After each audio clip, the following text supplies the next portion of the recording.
Donc, ici, on peut le voir. On a en supérieur le supraépineux, qui est juste là, qui va venir en supérieur au grand tubercule. Ensuite, on a l'infraépineux qui va venir à la partie moyenne. Ensuite, on a le troisième qui est le petit rond. Donc, c'est un petit muscle en forme arrondie. Son origine va être à la demi supérieure de la bordure latérale de la scapula. Puis, il va venir s'insérer à la facette inférieure du grand tubercule de l'humérus. Donc, on a le supra qui est en haut, le infra qui est au milieu, puis le petit rond qui est en dessous. Il va être innervé par le nerf axillaire. Puis, il va créer de la rotation du latéral du bras, maintien de la tête humérale dans la cavité glénoïdienne aussi. Donc, il est en dessous. Donc, on s'entend là, l'insertion est beaucoup plus petite que les deux précédents. Ensuite, on a le subscapulaire, qui est le quatrième muscle de la courbe des rotateurs. Donc, ça va être le muscle qui va se retrouver en profondeur de la scapula. Donc, contrairement aux trois autres qui sont à la face postérieure de notre scapula, lui, son origine, ça va être à la fosse subscapulaire à la surface antérieure de la scapula. Donc, il va se retrouver entre la scapula et la cage thoracique. Son insertion, ça va être le petit tubercule de l'humérus. Puis, il va être innervé par le nerf subscapulaire sup et ins. Ça va permettre la rotation médiale du bras, le maintien de la tête humérale dans la cavité glénoïdienne dans les mouvements, puis va permettre la dislocation antérieure de la tête humérale. Donc, le voilà, c'est quand même un gros muscle là, au niveau du subscapulaire. Ensuite, on a le grand rond. Donc, à faire attention, le grand rond ne fait pas partie de la courbe des rotateurs. Donc, c'est les 4 précédents qui sont vraiment qui en font partie. Donc, ça fait attention. Malgré que le petit rond fait partie de la courbe des rotateurs, le grand rond en fait pas partie. Donc, ça va être un grand muscle de forme arrondie. Et son origine, ça va être sur la face postérieure de l'angle inférieur de la scapula, puis la partie inférieure de la limite latérale de la scapula. Donc, je vous dirais, là, c'est vraiment l'angle inférieur, puis la partie qui est adjacente de la limite latérale. Il va venir s'insérer sur la lèvre médiale de la gouttière bicipitale de l'humérus, puis il va être innervé par le nerf subscapulaire inférieur. Il va permettre l'adduction du bras, l'extension du bras et la rotation médiale du bras. Donc, pour venir s'insérer, où est-ce qu'il va s'insérer? Le grand rond va passer de derrière, puis il va venir faire un petit loop autour de notre bras. C'est comme s'il passait en dessous de notre bras pour venir s'insérer sur le côté médial de la gouttière. Donc, ensuite, on va avoir des muscles du bras qui vont s'attacher à la scapula. Donc, dans cette partie-ci, on va voir juste les attaches scapulaires, puis les muscles du bras vont être vus dans la section du bras. Donc, on va avoir le coracobrachial. Donc, ça va être un muscle qui chemine entre le processus coracoïde et le bras. Puis, son origine va être au bout du processus coracoïde de la scapula. Donc, on le voit ici en mauve. Donc, s'attache à l'apophyse. Ensuite, on va avoir le biceps brachial. Donc, un des muscles très connus. Donc, biceps, 2 têtes. Donc, l'origine du chef court va être au bout du processus coracoïde de la scapula. Puis, le chef long, ça va être le tubercule supraglénoïdien de la scapula. Donc, au-dessus de la fosse glénoïdienne, sur la tête. La longue portion va cheminer dans la cavité de l'articulation de l'épaule pour ensuite descendre dans la gouttière bicipitale. Puis, on va avoir une gaine intertuberculaire synoviale qui va accompagner la longue portion quand elle est dans la gouttière. Le tendon va être aussi maintenu en place par le ligament transverse de l'humérus. Donc, ici, on peut bien le voir, là. Donc, la grande partie qui s'attache au-dessus de notre fosse glénoïdienne, qui va s'en venir dans l'articulation, puis va descendre dans la gouttière, versus la courte portion qui va s'attacher à l'apophyse coracoïde. Ce qu'on trouve aussi, on a le biceps en avant, on a les triceps derrière, donc triceps 3 têtes. Donc, on a pour commencer le long chef. Donc, lui, son origine, ça va être sur le tubercule infraglénoïdien de la scapula. Donc, le long chef du biceps, ça va être supraglénoïdien. Long chef du triceps, ça va être l'infraglénoïdien. Puis, c'était ça pour tout ce qui était les muscles qui s'attachaient à la scapula. Donc, comme je vous disais, le reste de ces muscles-là va être vu dans tout ce qui est la portion du bras, puis on va revoir leurs origines. Ensuite, ce qui nous reste à voir dans l'épaule elle-même, c'est les espaces. Donc, je vous dirais, super important, un peu comme l'espace, quand on parlait de la cuisse, on avait des espaces qu'on a vus des canals, des choses comme ça. C'est la même chose dans l'épaule. Donc, c'est des choses qui sont très importantes parce qu'il y a des choses importantes qui y passent. Donc, pour commencer, on a l'espace triangulaire. Donc, il y a différentes façons de le nommer, là. Il y en a qui l'appellent le triangle homotricipital, l'espace axillaire médial. Donc, moi, je l'appelle l'espace triangulaire. Donc, ça va être une ouverture dans la face postérieure de l'aisselle. Donc, la limite inférieure va être le grand rond. Puis la limite latérale, le long chef du triceps brachial. Puis la limite supérieure, ça va être le subscapulaire en antérieur, puis le petit rond en postérieur. On va avoir l'artère circonflexe scapulaire qui va y passer. Ensuite, on va retrouver l'espace quadrilatère ou le quadrilatère humérotricipital, l'espace axillaire latéral. Donc, ça va être une ouverture dans la surface postérieure de l'aisselle encore une fois. La limite inférieure va être encore le grand rond, pardon. Par contre, la limite médiale va être le grand chef du triceps, la limite latérale de l'humérus. La limite supérieure va être le subscapulaire en ample, le petit rond en poste. Puis l'artère circonflexe postérieure et le nerf axillaire vont passer par là. Puis, il nous reste une autre petit espace avant d'aller voir une image. Donc, ça va être l'intervalle triangulaire ou l'espace axillaire caudal. Donc, la limite médiale va être le long chef du triceps. La limite latérale, le chef latéral du triceps. Puis la limite supérieure, le grand rond. Dans celle-là, on va avoir le nerf radial puis l'artère profonde du bras.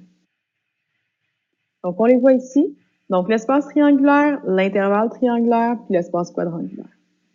Donc, l'espace triangulaire, on a le grand rond, le petit rond en poste, le long chef du triceps. En antérieur, ce serait le subscapulaire au lieu du petit rond. Ensuite, l'espace quadrangulaire, on a en supérieur le petit rond ou le subscapulaire en antérieur. On a l'humérus. On a en médial le long chef du triceps. En inférieur, le grand rond. Puis pour l'intervalle triangulaire, on a la tête latérale du triceps en latéral, le long chef du triceps en médial, puis le grand rond en supérieur.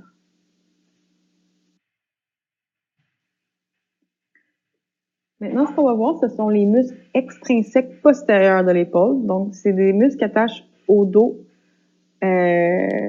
En fait, des muscles du dos aussi, qui attachent à la ceinture pectorale ou à l'humérus. Donc, pour commencer, on va regarder le trapèze. Donc, le trapèze est encore là un muscle qu'on entend souvent parler parce qu'on a souvent mal au trapèze.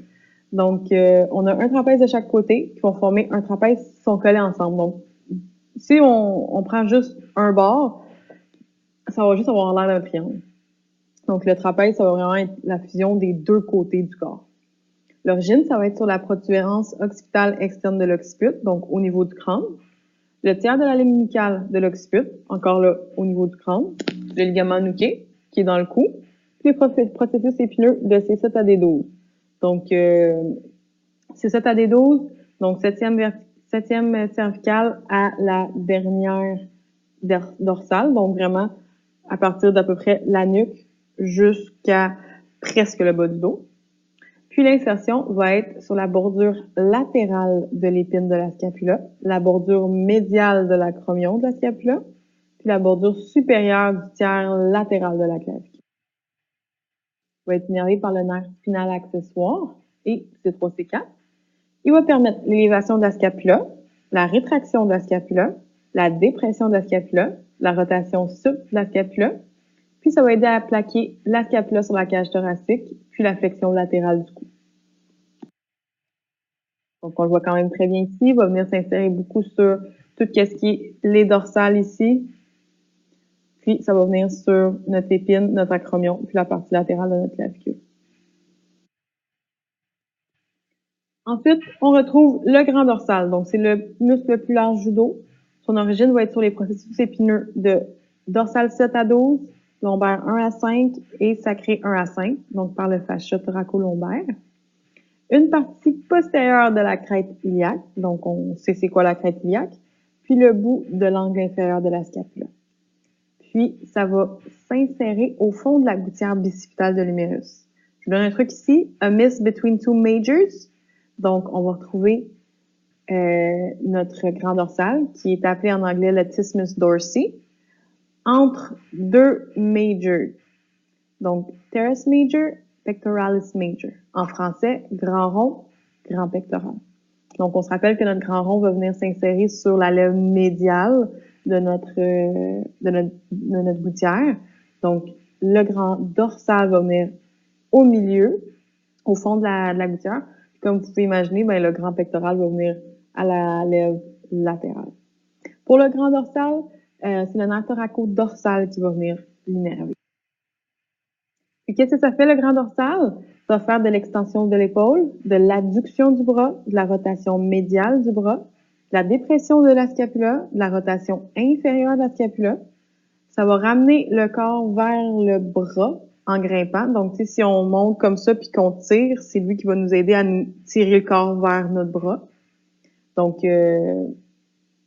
notre extension, c'est comme si on faisait le contraire de notre extension. Le grand dorsal puis le grand pectoral vont former aussi une attelle antéro-postérieure du haut vers le bas pour le tronc. Ça va aider à plaquer la scapula sur la cage thoracique. Donc, on le voit ici. Donc, comme un peu le grand rond. Donc, le grand rond partirait là, de cette région-ci puis va venir twister aussi en avant du bras. Donc, c'est pour ça qu'on peut avoir une rotation médiale dans les deux cas. Puis, on peut voir ses origines qui sont vraiment plus basses dans le dos. Là. Ensuite, on trouve l'angulaire ou l'élévateur de la scapula. Donc, son origine, ça va être sur les tubercules postérieurs des processus transverses de la cervicale 1 à 4, donc des cervicales.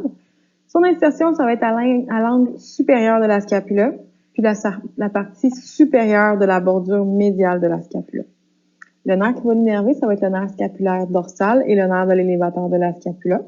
Ça va faire de l'élévation de la scapula puis de la rotation inférieure de la scapula. Pourquoi? Parce qu'en élevant l'angle supérieur, la fosse glénoïdienne va venir descendre. Donc, on le voit ici. Si ça ici vient raccourcir, l'angle va monter, la fosse va descendre. Ensuite, on a les rhomboïdes. Donc, petit et grand rhomboïde.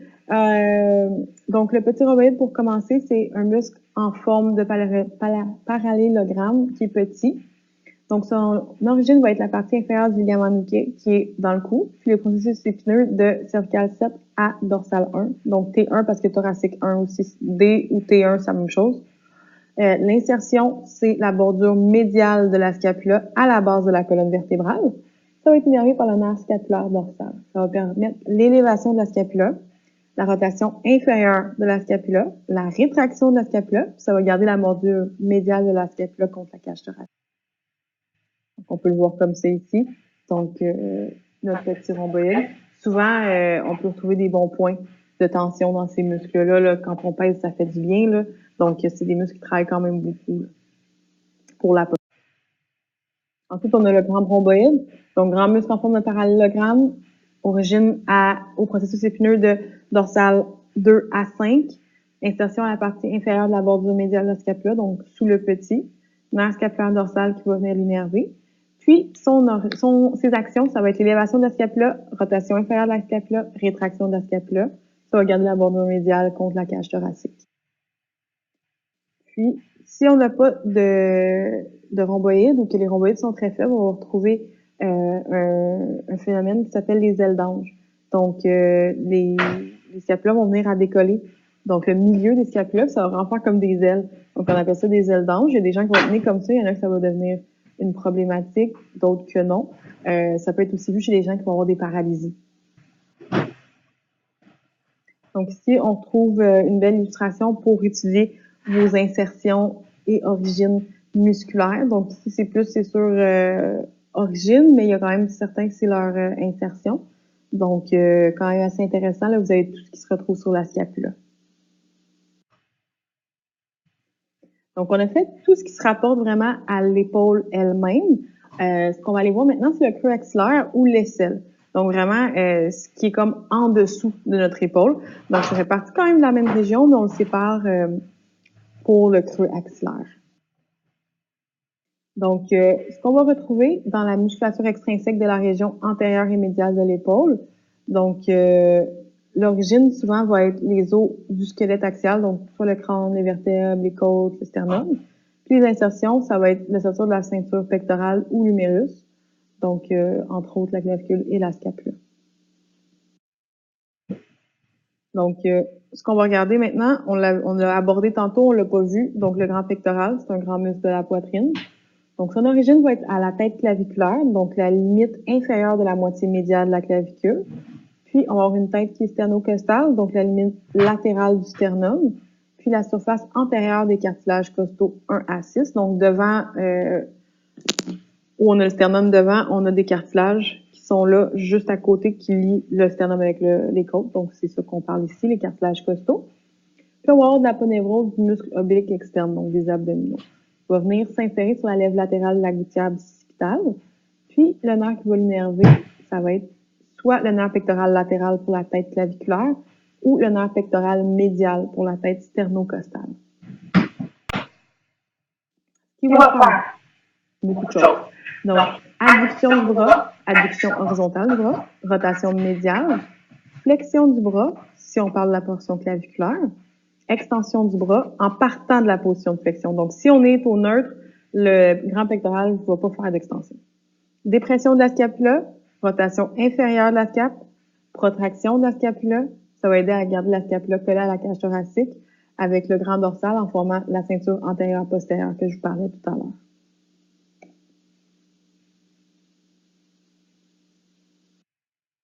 Donc ici, on peut le voir, la partie claviculaire qui est comme en brun, puis la partie sternale qui est un petit peu plus mauve. Donc, c'est un gros muscle. C'est quelque chose qui est quand même assez large, là. Donc, très intéressant là, comme muscle, puis peut avoir beaucoup d'effets au niveau de nos mouvements du bras. Ensuite, on a le petit pectoral. Donc, son origine va être sur la surface antérieure des côtes, 3 à 5, près des cartilages costaux. Puis, ça va venir s'insérer sur le bord médial du processus coracoïde. Il va être innervé par le nerf pectoral médial. Puis, il va venir faire la dépression de la scapula via le processus coracoïde.